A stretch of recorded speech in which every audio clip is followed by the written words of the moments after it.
If Aaron Rodgers leaves Green Bay this offseason, could the Tennessee Titans be a likely landing spot for him? It's on the board.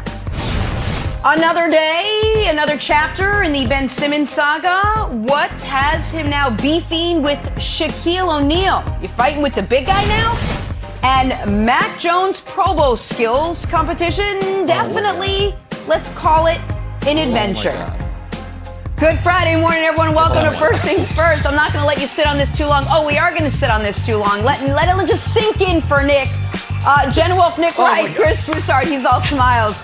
Kevin Wilds. Oh, no. You want to put a grade on Mac's performance, Nick? Or we're going to wait and hold off for that? Can we just run this on a loop throughout the show? No.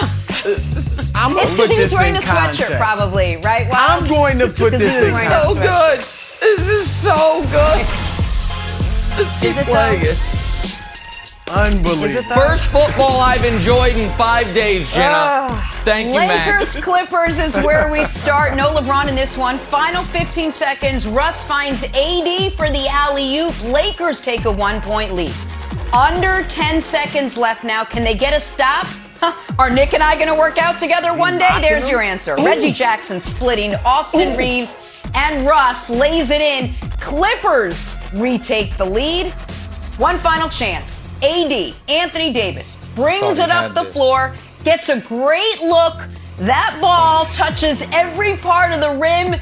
No net. AD would later say he watched that play 7 times before going out and speaking with reporters. Lakers have now dropped 4 of their last 5 overall, and 5 straight, by the way, to the Clippers. Sorry, Anthony Davis, even though you've been playing well lately. Nick, how discouraged should Lakers fans be? Oh, I don't think they should be discouraged. The very first Lakers game of the season, we came on the air the next day, and I said there's a lot about this team that really concerns me. Didn't like the rotations it looked like Vogel was going to use, was obviously, as we all were, unsure about Russ's fit. And AD, the first, really up until his injury, didn't look anything like the AD that helped the Lakers win a championship a couple years ago. The reason I feel better today than I did then, and the reason I don't think Lakers fans should be discouraged, is because they have 3 objectives from now until the end of the year. The first objective, Broussard, is get to the 8 seed or better. Why does that matter? Because if you're the 7 or the 8 and you win the first play-in game, you will avoid Phoenix. I think avoiding Phoenix early in the playoffs is critical. I think the Lakers' chances of upsetting Golden State, a fully healthy Lakers team, are actually quite high, as opposed to the Suns that have a 9-man roster that might be the best in basketball. So that's goal 1. Goal 2 is figure out your 8-man rotation. You know who the top 5 are. LeBron, AD, Russ, Monk, and Melo. Melo got dinged yesterday, so we'll see how long he's going to be out. And then figure out the back end of that. I think they are in the process of it. But the final one and the most important one is this. Get Anthony Davis back to being Anthony bleeping Davis. Get Anthony Davis back to a place where if he showed up on my pyramid outside of the top 4 rows, outside of the top 10, that it would be an insult, that it would be an outrage. Get Anthony Davis playing to a level that when they announced the All-Stars yesterday and he's left out, it's like, well, that's ludicrous. Don't care how many games he's missed. He's one of the best players in basketball. And Anthony Davis, since his return, if we throw out the very first game where he played limited minutes, he's given you 30 and 12 with great defense. Right. That is what the Lakers have to have. The Lakers' path through is very simple.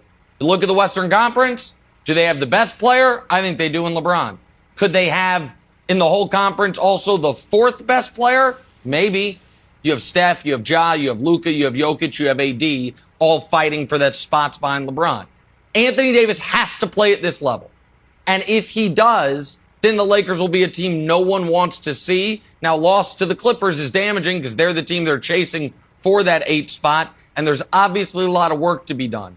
But I feel better about the Lakers today than had they won and AD went 18-9 in a pedestrian effort. He seems to be fully engaged on both ends post-injury in a way we haven't seen since the bubble.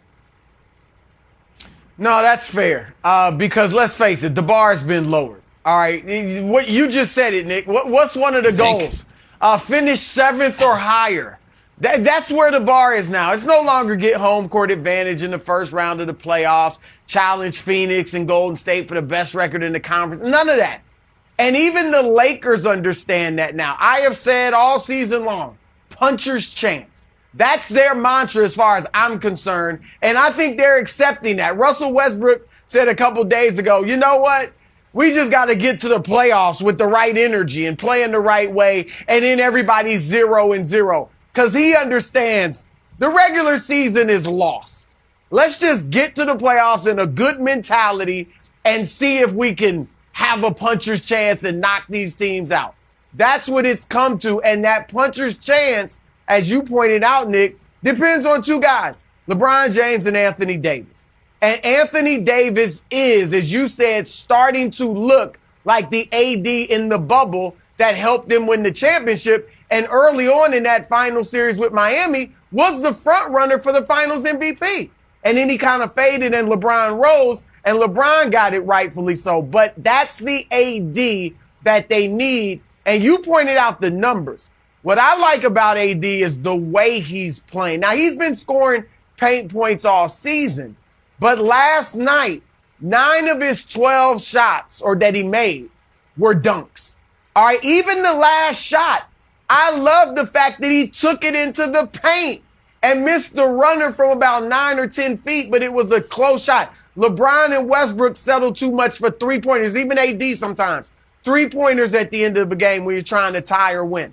I like him attacking the basket because, as you said, Nick, the advantage they have over a Golden State, even is maybe size. a Phoenix, maybe, is size. And AD, he's only taken 6 3-pointers in his last 4 games. Love it, because you can't hit threes with regularity. So go inside and dominate. Here's the last thing I'll say, Wilds.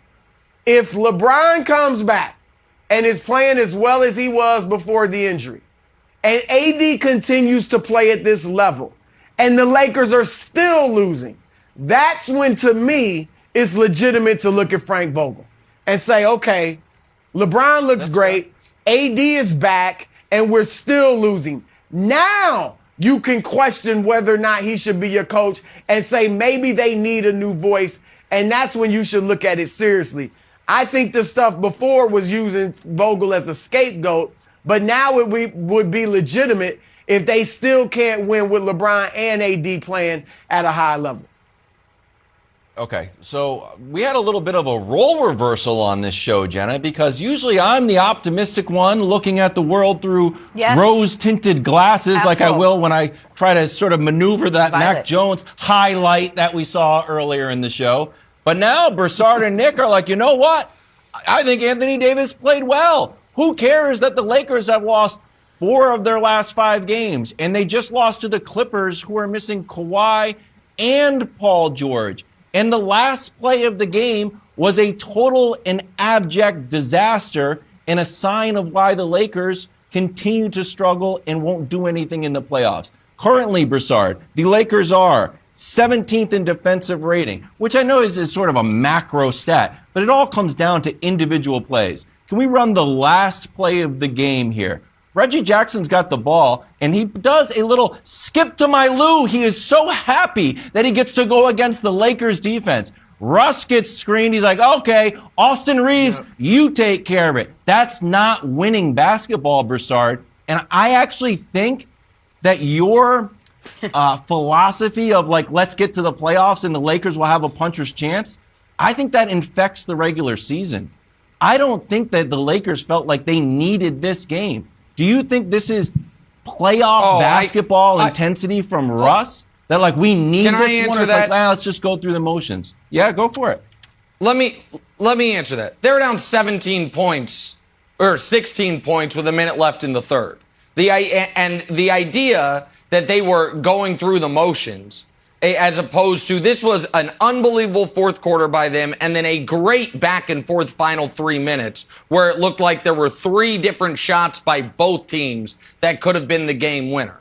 I do not agree at all that they were a team that's like, win or lose. This was one of the best to me most entertaining NBA games of the season. Now, Russ's defensive, not philosophy is the wrong word, fundamentals, that's the word, are poor as they've always been. Of course he shouldn't take that angle. Of course, if you're going to funnel him anywhere, it should be funneling him towards Anthony Davis, not towards Austin Reeves. I understand all of that.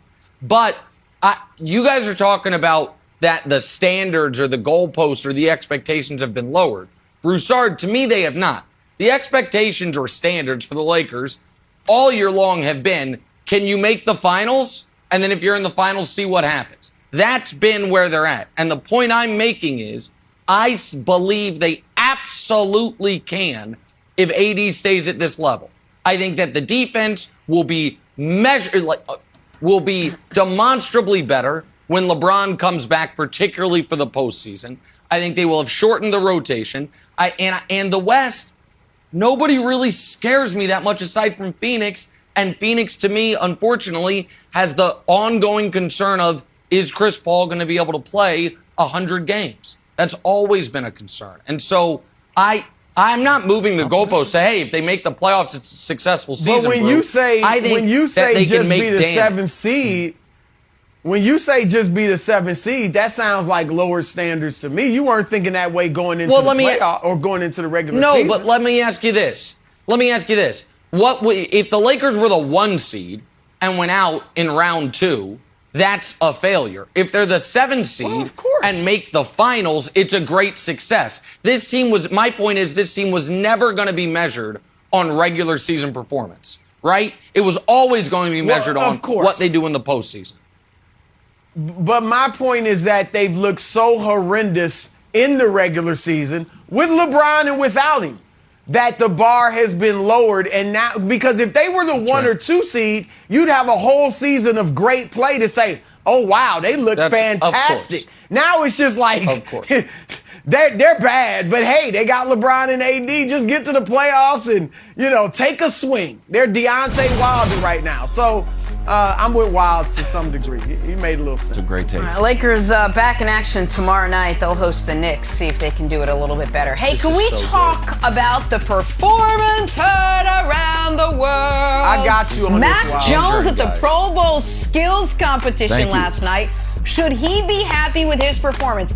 This story, above everything else, takes on guys. Here we go. We shift our attention and our focus to football.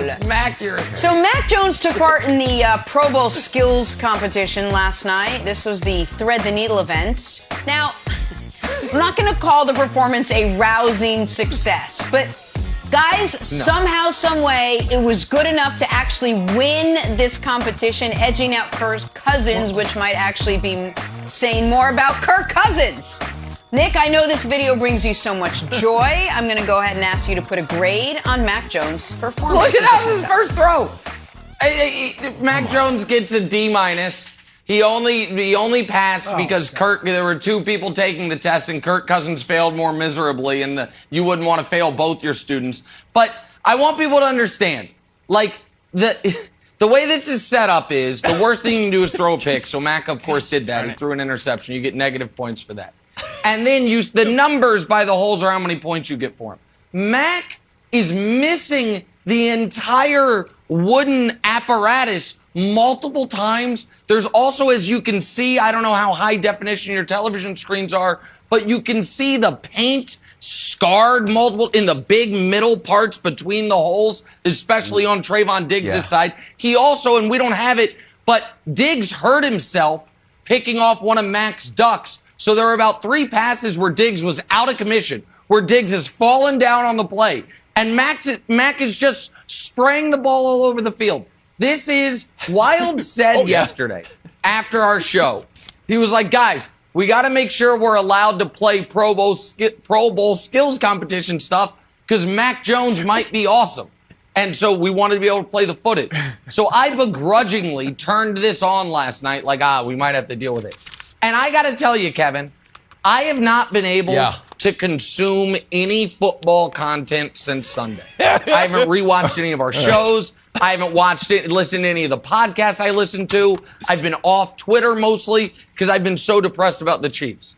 This gave me life again. Watching this performance really made, I was like, oh, I think I might be back. Not quite. I had a dream about the Chiefs game again. That's the 4th straight night of that. That's not healthy. But I'm coming back. I am coming back thanks to McCorkle, and I appreciate you for that. Look, he's missing the turn. Well, you're welcome. It's so good. Okay.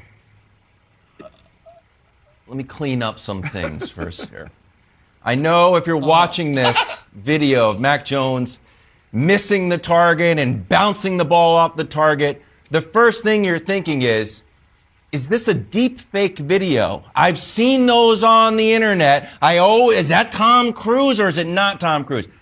This is a real video, but you should always remain vigilant when you see something that doesn't quite look right. But this is a real video, so that's part one. Part two is this. I didn't say, Mac Jones, we need to make sure we have the clearance to run this footage because Mac Jones might do well. I said, Broussard, we need to run this video because Mac Jones might win. And you know what happened, everybody? Mac Jones won. In fact, he didn't only beat Kirk Cousins in the thread the needle competition, he actually posted the second best score of all time. They've only done this event 2 times. They did it in 2020. They didn't do it last year because it was canceled, and we did it now. Well, Russ was amazing. He beat Cousins. Yeah, he beat Cousins twice. Well, yeah, he beat Cousins twice. Hey, it's his rookie year. Yep. Cousins had 2 shots at it, and he did perform more poorly. And shout out to Russ. Russ did phenomenal. So right there, again, fantastic job by Mac Jones. Congratulations. And overall, I thought it was a sterling performance, Broussard. What was your take on it? Look, I'm giving him a B. It was a good performance. Thank you. And this is such a Nick Wright just wanted to make fun of NJ10 topic. That's all. I can picture Nick in his plush digs and his brownstone in Harlem, sitting back thinking, how in the world can I make fun of McCorkle? Let me see. What can I come up with? But unlike Nick, my background is in journalism. So I do some research. I do some digging. I look for the context. Like you just did, Wilds. Yeah. And Nick, back in 2020, Deshaun Watson, one of the best quarterbacks in the league when he's playing. Well, I think 68% completion for his career, something like that. 67, 68. He had 9 points. All right. Well, he didn't even make Wilds' screen. He had 9. Yeah. So the fact that Mac Jones did 12, and all of them, even Russ, I watched Russ when he had 16 points. He was missing the barricade too.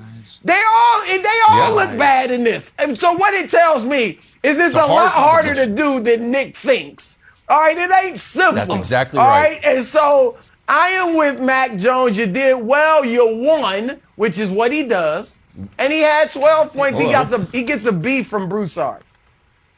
Good job, guys, Mac. So this is, now we're taking quarterback They all look wins like that, Nick. to the thread the needle competition. In a skills competition. Guys, they do not all look like that. And it's one thing, again, if we're really going to break this down, let's be honest here. The reason those defenders are out there is because the assumption is if you simply had the targets to hit, any quarterback would be able to hit them. And so the competition is, can a defender knock it down? I would not be knocking Mac Jones here if he had a bunch of deflected passes. Like that one. That one's fine. But these other misses, if there's no defender, he's just hitting cardboard. He's just missing the target entirely. Look at where's that? Is there a defender there? Show me this one. What about this one? No, that's just into the wall. What about this one? What is that? Trayvon is injured on the play, and the first throw of it, look, Wilds, he's missing the entire thing. And then later in the day, we don't have this video, but there was another passing competition, and hand to God, that's nice. He kept going for the deep target, kept missing it. And then in the Pro Bowl skills competition, he started just checking down. All of his completions in the next thing were check downs to a robotic running back. It's literally what he did. Yeah. He didn't even try for the 5-pointer. Like, It's the Pro Bowl. And he's like, can I hand it off? Yeah, I saw it. All right, let me check it down. I just got to check it down. And by the way, the announcers the announcers who were always nice. He's not They done, said, it is a little windy. Steve Levy was impressed. And you can't hand it off. They referenced the Bills game. That wasn't nice. Yeah, it was like the Bills game. It was windy. There is. It was. If you saw the American flag out there waving for the Patriots, that's nice. It was very, very windy, Jenna. And just for the record, Mac Jones, Jenna, doesn't have an off switch. If he sees the deep ball is not there, he wants to move the chains. He saw the robot on the flat. Boom, robot. Have some. Playing. Oh, what a robot. You have a contract incentive? There you go, too. I'm a great teammate. Bingo. So I thought it was a big W for Mac Jones and the Patriots, Jenna. It was good. Great day Absolutely. for us. All right, well, flashbacks to Good job, Trayvon Mac. pick Good sixing him in that game. Just job. How about just job? Then we can combine everybody's opinions. Back talking Ben Simmons now and the latest chapter in the ongoing drama. Why is Ben beefing with Shaq? We'll tell you after a quick break. First things first. All right, we are moving on. We're talking some Aaron Rodgers on a Friday morning. The off-season of mystery is upon us. What's he thinking? What does he want? Where does he go? Well, this report came out yesterday. Aaron Rodgers open to joining the Tennessee Titans. He reportedly purchased land in the Nashville area, reportedly building a house there, reportedly added country music to his Pandora faves. Not sure about that last one, but it does seem like it would be on the board. Aaron Rodgers' former teammate, now our former teammate, no, our current teammate, Greg Jennings is here. Oh, no, sorry, let's Greg, make you're still him with us, right? Those Chiefs takes he's making still me here. mad. We're firing him? Here. Let's Great fire Chiefs him. takes. I'm with Picks it. Bengals, currently employed with us. We love it. Greg Jennings. So let me go to you first, Greg. Would it be a big mistake for Aaron Rodgers to join a jam-packed AFC? You know what he'd be up against in that conference. Yeah, I don't think it would be a big mistake. Anytime you have a competitor like an Aaron Rodgers, they're up for challenges like this. This is typically what sparks a greater hunger and a greater desire to compete when you feel like you've kind of lost it. We all look at Tom Brady and what he was able to do going to the Tampa Bay Buccaneers, a little bit of a different situation. But Aaron Rodgers, his time with the Green Bay Packers, obviously he has had a tremendous amount of success, but not the success that neither he or the organization has wanted to end any of the last 5 or 6 seasons of his health with. So with that being said, looking at the Titans, I think it would be a nice situation. I think it would still be a little bit more weight on Aaron Rodgers because the wide receiver unit right there, you have A.J. Brown, but then again, who else do you have alongside of him? But you look at the AFC, and it's just an uphill climb. Any player who is a true competitor wouldn't just look at how difficult it would be. They would look at, man, if I did this, this might separate me from the others. And this might put me in that conversation when Nick Wright talks about Patrick Mahomes being the best to ever do it as, you know what? Let me remind him I'm the best to ever do it in terms of talent, not GOATism. Yeah. Let me be specific. Sure. By beating and brutally beating down Patrick Mahomes and the Chiefs.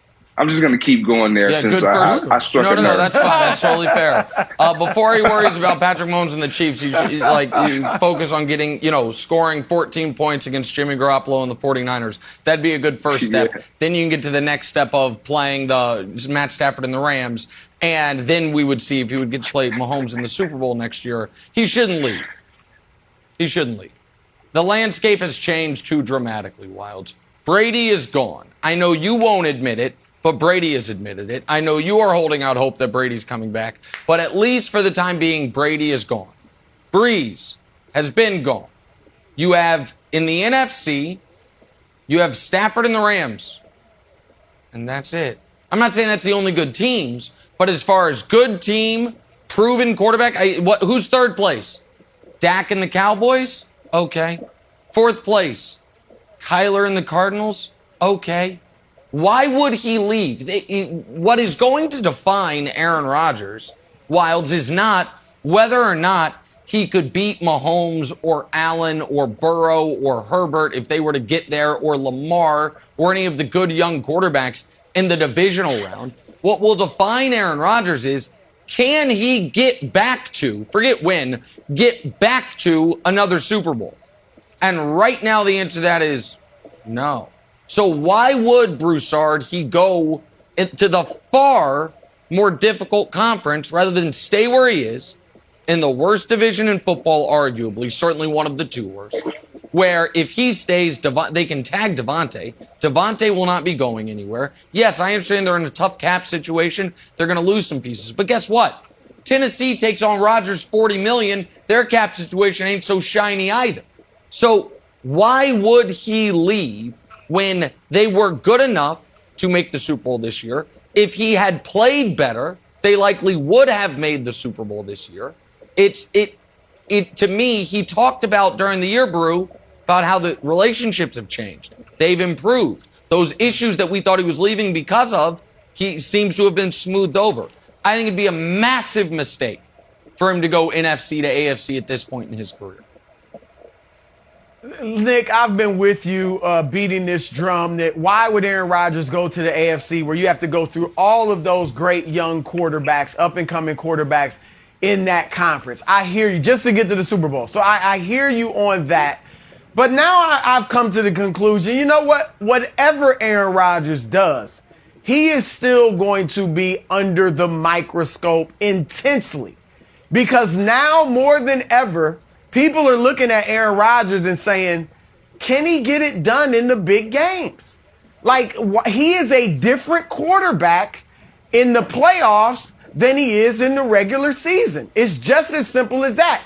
And so even if he stays in Green Bay, which is not a bad move, he's still going to have that pressure.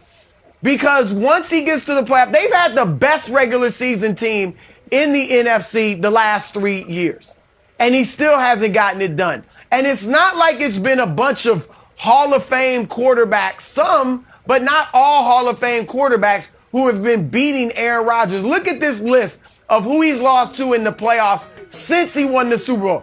Other than Tom Brady, all those guys combined have made one Pro Bowl in their careers. Obviously, Russell Wilson's great. Eli will probably be a Hall of Famer, but wasn't a great regular season quarterback. Jimmy G, Kaepernick, Carson Palmer, Matt Ryan had the one great year when he won MVP. That's who's been beating Aaron Rodgers. So, look, if he goes to the AFC, if he goes to Tennessee, they will be one of the best teams in the league. Denver, Pittsburgh, same deal. They'll be contenders. They'll be right there. But at the end of the day, it's going to come down to, in that divisional round playoff game or AFC championship, NFC championship, whatever, is Rodgers going to be the Aaron Rodgers we've seen in the regular season, or is he going to crumble like he has really a large part, not all the time, but large and many times whilst in the NFC title games in the playoffs? So even if he stays in Green Bay, Nick, it's going to be a tough road for him because it hasn't just been Tom Brady and Peyton Manning beating him every year in the playoffs. Yeah, so Broussard, I think you meant to say one all-pro amongst all of those quarterbacks. Yeah. One Pro Bowl, Did I say Pro Bowl? Is the last segment we did all-pro on Mac Jones. Yeah, one Pro Bowl is Mac Jones. Also one season. So, whoa, batting 100% there. Call me crazy, Greg. I don't think Aaron Rodgers leaving the Packers to go to the Titans, who were the number one seed and had the bye, is that like crazy of a move. Tom Brady's like, I'm out of here, and went to the 7-9 Bucks. Now, granted, Jameis spent most of that season throwing to guys in the wrong colored jerseys. Maybe the LASIK straightened him out, but he knew there was a good defense, and he knew that he could turn the page on that team. If you're already the number one seed, then if you're the number 2 seed, when you get there, you actually went backwards. To me, Greg, I agree with Nick. Leaving Green Bay feels like unfinished business. Feels like you would leave with a sour taste in your mouth. The other quarterbacks to leave, the big-name quarterbacks to leave, where Brady was like, you know what? Did all I can do here. You guys are rebuilding. I kind of had a falling out with the coach. I'm gone. All right. Stafford in Detroit, like, I can't win here. I like it here. I tried my best. I'm going to go. Everyone's like, all right. But for Aaron Rodgers to leave, why? Because he couldn't get it done? Feels like an odd reason to leave, and it would feel like unfinished business, which feels different than how the other big-name quarterbacks would leave. So I think he should stay. I agree with Nick. I do agree, and I've gone on record saying that I think the best decision for Aaron Rodgers is obviously to stay in Green Bay. But when you think about all of what he's going through, whatever that may be, the relationships, Nick, you alluded to it, them kind of being patched up or what have you, maybe they're not. Maybe he just wants a new scenery. But one thing that, Chris, you mentioned that I agree wholeheartedly is the pressure intensifies, it increases, and all eyes magnify on Aaron Rodgers wherever he goes if he decides to leave Green Bay because he wasn't able to get it done if he decides to leave. Let's run the fast break. Let's talk some Ben Simmons, who we've yet to see on the floor this season. Last week, Shaq called Simmons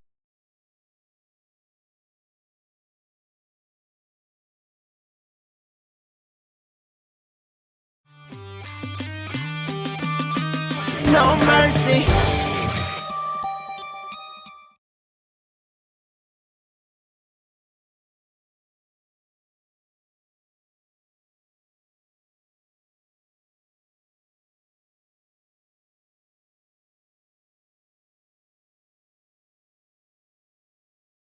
What do you make of this little beef between the two? Look, I'm Ben's Louisiana brother, too. That's where I was born. That's where my roots are. I love that he went to LSU. And I'm light-skinned like Ben, so I'm on his side. But Ben, just like Shaq tried to give it to you, some constructive criticism. And how is he mad at Shaq for not respecting this decision by Ben? It's hard to respect. It's hard to understand, and it's hard to respect. All right, this is not a good stance he's taking. And if I'm a team that I'm looking to trade for Ben Simmons, I'm really starting to wonder, what type of player am I getting? Oh, I love what I saw from him defensively. He can pass the ball, floor, court vision, all that. Only thing is he can't shoot. But he's so good in other things. I like it. But what am I getting? Am I getting a guy that loves the game? Because at 25 years old, when you still really haven't lived up to your potential and you got one of the best teams in the league, a chance to get to the finals, you're willing to sit out the entire season? You know, are you over the mental block? Last time I saw you in the court, you wouldn't shoot a layup. Forget the jumper, you wouldn't shoot layups anymore. And what's to tell me that mental block is going to remain in Philadelphia? That if you get traded to my team, 2,000 miles away, you're all of a sudden going to be over this mental block? I don't know. So Ben Simmons should not. Shaq said it before he made the harsh comments a couple weeks ago. He said, I do this because I'm trying to help players. All right, I do this because I want them to improve.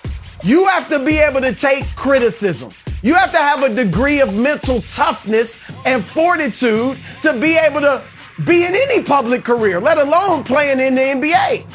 And Ben Simmons got to look in the mirror and man up and get out there and play so he can, at the very least, up his trade value and get moved.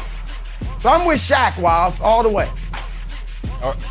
So the TNT criticism has had an effect on players, right? When they criticize Joel Embiid, Embiid started to play better.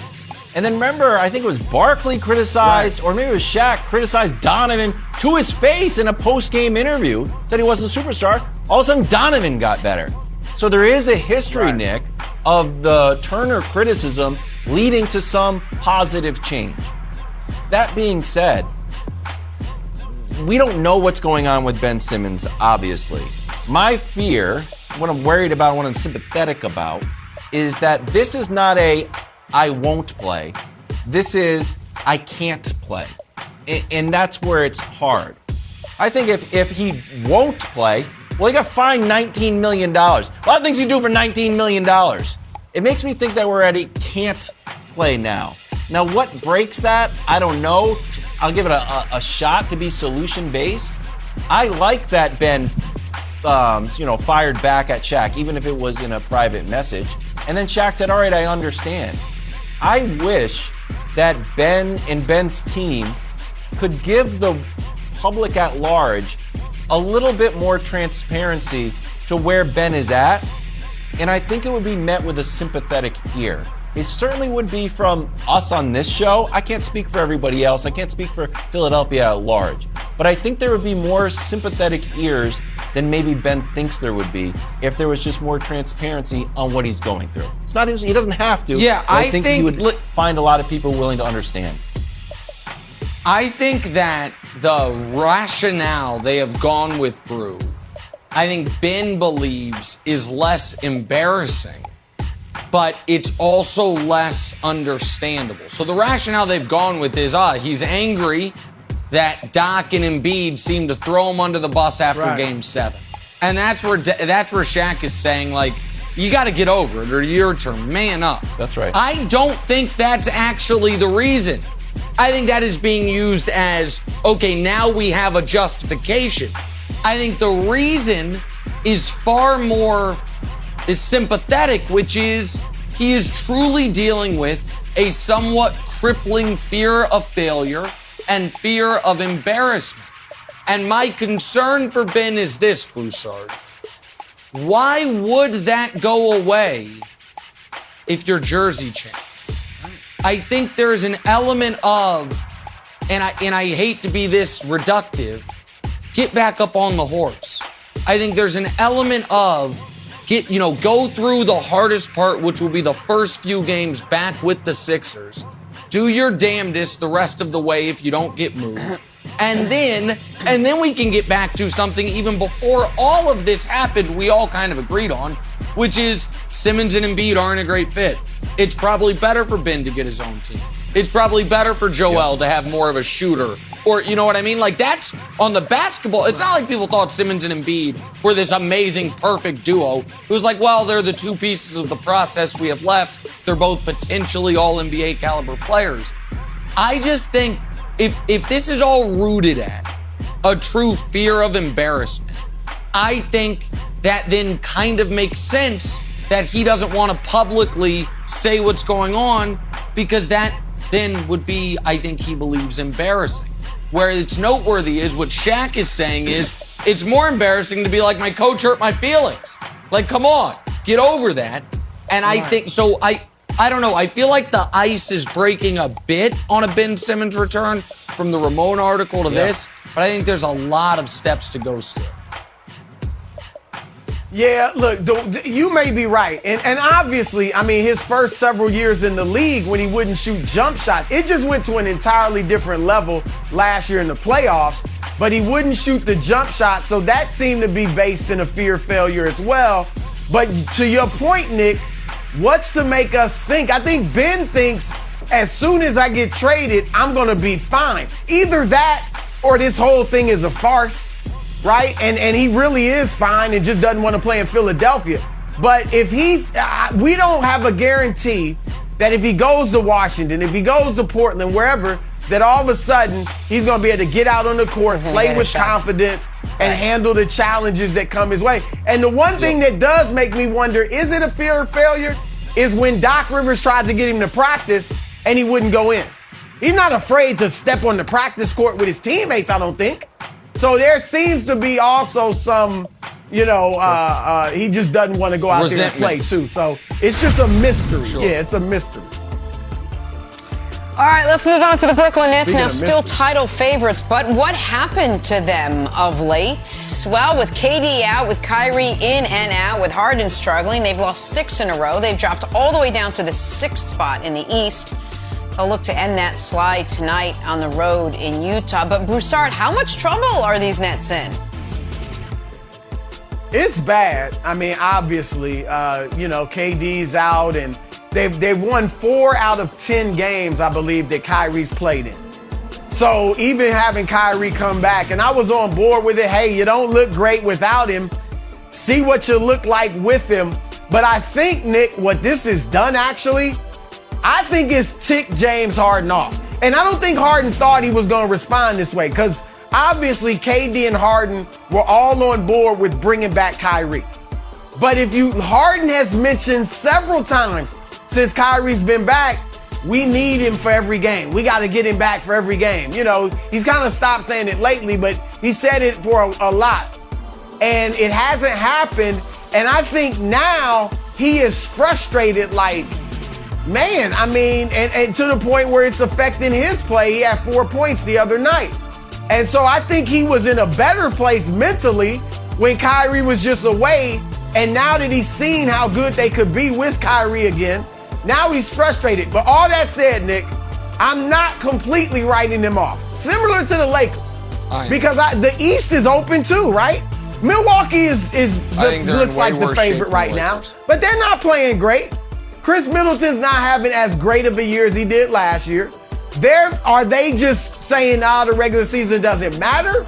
Or are they just not playing that well? Because they're not in great shape right now. Miami, Philly, Chicago, Cleveland, you're too young. So they still have a shot if they can get it together in the East.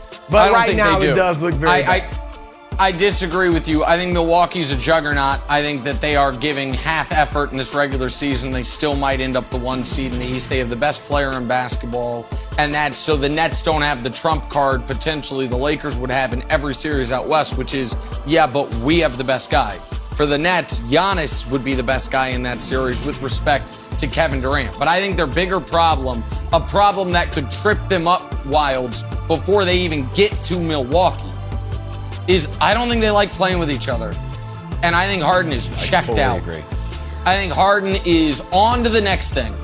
And I do not think, even as great as Durant is, with Joe Harris now potentially needing another surgery, with them having, Blake Griffin essentially, is not a part of the rotation anymore. Their most reliable role player is what? LaMarcus Aldridge, DeAndre Bembry. They do not have a good enough roster to overcome Harden, who they traded their whole future for, to be checked out the way I think he is. I think Harden is over it. I think Harden's like, this is not what I thought it was going to be. Thought it was going to be scary season. What did he call it? Scary hours. Instead, it's annoying hours. Is Kyrie going to play? Is he not going to play?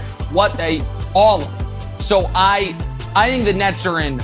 The Lakers, for all their issues, Wilds, I think they all really like each other.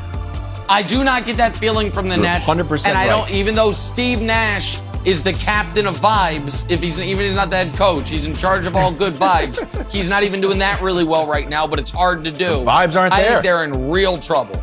I don't think they're going in the finals. They might get to the conference finals. They're not getting to the finals, Jenna, because the last 4 teams that went to the finals, you can dig into the statistical analysis, or you can just remember back watching them and say, did they like each other? Did the Bucks all like each other? We saw these great articles about Giannis and Chris Middleton, and then you added Drew. Like that, they really liked each other. Nick mentioned LeBron's Lakers. There's articles about them all going out together as a team, and Dwight Howard has really gelled. Like, that was great. Then you got Heat culture and Jimmy and Tyler Hero. They're all coming together and loving each other. And then Monty Williams' sons. Oh, Chris Paul's like the older brother to DeAndre Ayton and Devin Booker. But they're all MVP. Everybody loved each other. The Nets don't like each other. They just don't. James Harden, I'm looking forward to becoming a free agent. That's not a championship chemistry. That's not what you say when you're chasing a championship. I think Eastern Conference Finals where they top out. Wow. We all love each other. We're all going to the finals.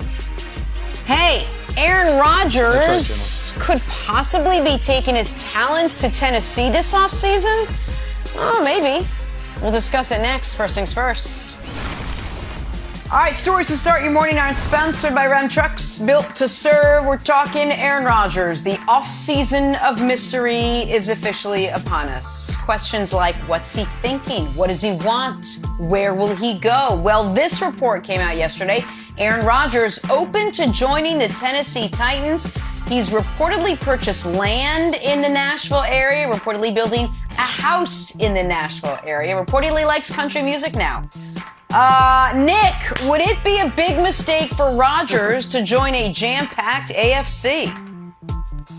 I think he would be making a mistake, but I am not a Green Bay Packers or Tennessee Titans beat reporter, but I can add a little reporting to this. I'm hearing Aaron Rodgers has also purchased a giant swath of land in the metaverse and is considering playing for their upcoming franchise as well. So if we're doing land grabs as, connecting the dots, consider the Aaron Rodgers avatar in the metaverse. No vaccinations necessary, by the way, to play there. Do whatever you want. Those guys can't get sick. They're fake characters. Now, on this, I think it'd be a big mistake. I was thinking, as we've been going through the show, best quarterbacks in NFL history. And so Brady went to 10 Super Bowls. I'm just going to list guys from this era and furthermore.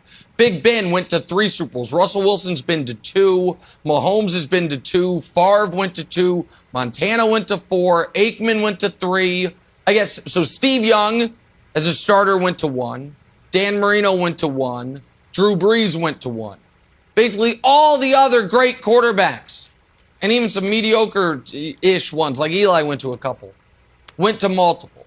If Aaron Rodgers, Wilds, does not get back to, forget winning, get back to another Super Bowl, it is going to be looked at as a historic underachievement. So every decision he makes should be, football-wise, centered around, how can I best get back there? Well, you're in the worst division in football, in the far inferior conference, where Tom Brady just retired, where the Cowboys are keeping Dak Prescott. The Rams are good. Get it. Other than that, who would be a team that would be on Green Bay's level, theoretically? The Niners are going to be starting essentially a rookie quarterback next year. Why would you leave? And now, if it's, I hate it here. I hate the people I work with. But that doesn't seem to be the case. Right before the Packers flamed out because Rodgers couldn't muster 14 points, he was talking openly in one of his weekly 13 media availabilities about how he and Gutekunst have smoothed things over, about how things are better. If you stay, they can tag Devontae. I understand they have some other guys they're going to have to cut because of cap reasons. You can make it work. I just don't know why he would raise the degree of difficulty. You don't raise the game to all Madden when you're losing in the first round playing on All-Pro. You raise it to All Madden when you've mastered All-Pro. Rodgers playing on All-Pro and getting knocked out early. So I wouldn't go to the tougher conference. I wouldn't. Yeah, well, I would if I already bought land there. I'm like, oh, geez, I might as well play for the local team. Easy commute, kind of backwards reporting there. You buy the land and then you look like, hey, by the way, it's me, Aaron Rodgers. I bought a place a few miles down the road. Can I play for you? So look, this report is barely hanging on by a thread, but I'll play ball. I think he should also stay, Broussard. If he wanted to go to the Titans, were number 1 seed in the AFC and they had a bye, so it's not like that big of a leap. And I think Mike Vrabel will always put a good team on the field, and the defense got better by leaps and bounds. But overall, I think there's unfinished business in Green Bay. And if he left and won a championship, don't you think people would be like, I don't know. I mean, it's a good championship, don't get us wrong, but it's not Tom Brady's championship where he had to prove Belichick wrong. It's not Matthew Stafford's championship where he had to prove that he personally was a winner. It almost would feel, not that Matthew Stafford has won already, but you know what I mean. It almost feels like a bailout championship if he went to another team and won. If I see Aaron Rodgers hold up the Lombardi Trophy, I want to see it in a Green Bay Packers jersey. It just feels right. It feels like that's where his legacy needs to go. Well, look, I've been with you guys. I've said on this show that I think his best move is to stay in Green Bay. So I'm with you on that. Wiles, where I depart from you, Nick's right. He just needs a Super Bowl. And yet, Nick even says Super Bowl appearance because that would be at least a little better, right? At least he got to 2. It hadn't been to one in a decade, but still, ultimately, he needs to win a championship. He's got to win it. And I don't care where it is, Wilds. He just needs a Super Bowl. In fact, if he goes somewhere else and wins a Super Bowl, I think people will start to say, well, it must have been something in Green Bay. Is Matt LaFleur really that good? So I think they'll point to that.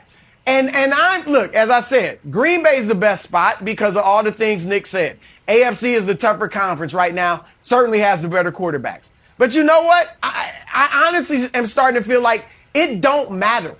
It doesn't matter where he plays next year, because wherever it is, he is going to be under the microscope like never before. He is going to be scrutinized and criticized like never before. He may have the best regular season of his career. He may win a third straight MVP after he gets this one. And everybody's just going to be saying, okay, what's he going to do in the playoffs? What's he going to do in the divisional round? Correct. What's he going to do in the championship round? Because he's not the same quarterback in the playoffs as he is in the regular season. So whether it's the AFC, Nick, or the NFC, because you're right, all those great young quarterbacks in the AFC. But look at this graphic of who has beaten Rodgers in the playoffs since he won the Super Bowl a decade ago. It hasn't been a bunch of great quarterbacks. Yes, the 1 year, Tom Brady, Russell Wilson, but Kaepernick twice, Jimmy G twice, Eli, Carson Palmer, Matt Ryan, who in the one great season he had. So he may get beat by Kyler Murray. He may get beat by Dak Prescott in the NFC. Well, so he would've, no matter where he goes, Nick, he's going to be under a serious microscope. No, I mean, the game he played in this year's, the one playoff game he played in, he could have gotten beaten, I can't believe I'll say this, in that game by Mac Jones. He scored 10 points. I mean, he scored 10 points. You can lose to quite literally anybody. He lost to the other team, scored 0 offensive touchdowns. So this is why, to me, sports are so silly and simultaneously amazing. Because it is singular moments, singular games, in some ways singular throws that set you on a totally different path. Like you guys are making fun of me, but you're not wrong about how devastated I've been all week about Mahomes and the Chiefs. If Mahomes was awful in that second half, we all know it. But on that third down play with 40 seconds left, Kelsey's open. Mahomes sees him, almost pulls the trigger and doesn't. If he makes that play, nobody's talking about how bad he was up until that second half. So he just made third straight Super Bowl, going for a dynasty after the Bills game. This is the greatest playoff run anyone's ever had. Instead, the margins are so thin. Instead, it's, Burrow, has overtaken him. He's got to refight all this stuff. For Rodgers, Rodgers was awful in that game.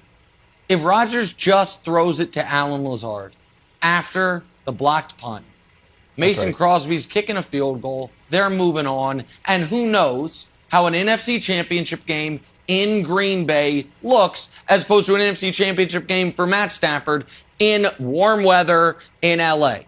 But he didn't make the play, and he's not going to the Super Bowl. And now the knock on him is, oh boy, doesn't get it done in the playoffs. Does he need to go somewhere else? And it is, the margins in those moments are so thin that he's going to win this MVP at NFL Awards in a few days, and it's almost going to be embarrassing. Like it's how people are it's gonna be, I think some people are gonna get the same feeling I felt seeing the Chiefs in the skills competition yesterday. Like, why are you there? Yeah. Like you should, and so you should still be playing, and that's a problem, Wilds. Yeah. Do you think it'll be more embarrassing for him to win his second MVP, or you to go on national television rehashing the Chiefs games and what Mahomes could have done to actually win? Which do you think would be more embarrassing? That one. Ooh, that one. Shots fired. Have a great weekend. Undisputed starts right now.